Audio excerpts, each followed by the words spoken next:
Title Wolf! It began with a smell. A warm, buttery scent drifting through the twilight fields like a hand beckoning from the shadows. To any other creature, it might have been just the fragrance of supper.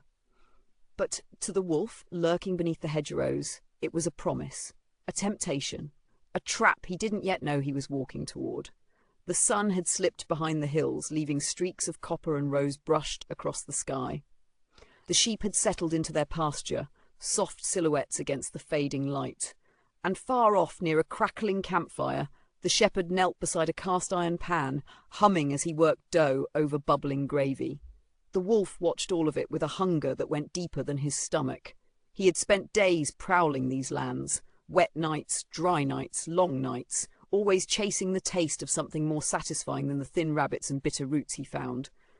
But this scent was different, rich, savoury, alive with herbs and warmth and something heartbreakingly tender.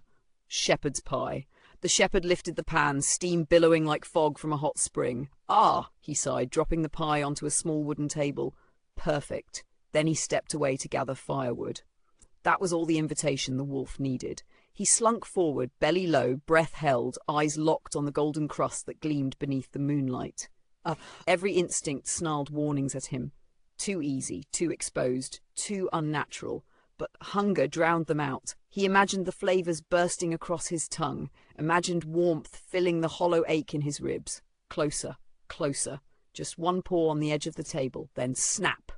A rope yanked upward, the world flipped, and suddenly the wolf was dangling in a snare trap, paws flailing, the shepherd's pie inches below him. He howled in shock, the forest echoing with his panic. The rope creaked, swinging him gently like some unfortunate ornament caught between hunger and humiliation.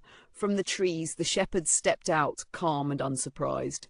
"No wolf," he said, folding his arms, "just wanders into my camp for the smell of dinner. Took me months to perfect that recipe. Should have known it'd catch more than compliments." The wolf snarled, wriggling, twisting, every instinct screaming for escape.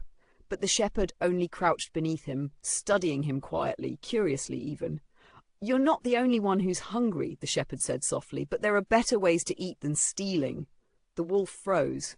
The shepherd wasn't mocking him. He wasn't angry. He wasn't holding a spear or fetching a club. Just speaking. Just offering a chance. With a slow tug on a knot, the shepherd lowered the snare until the wolf's paws touched the ground. The rope loosened, but the wolf didn't bolt. Couldn't bolt. Not yet.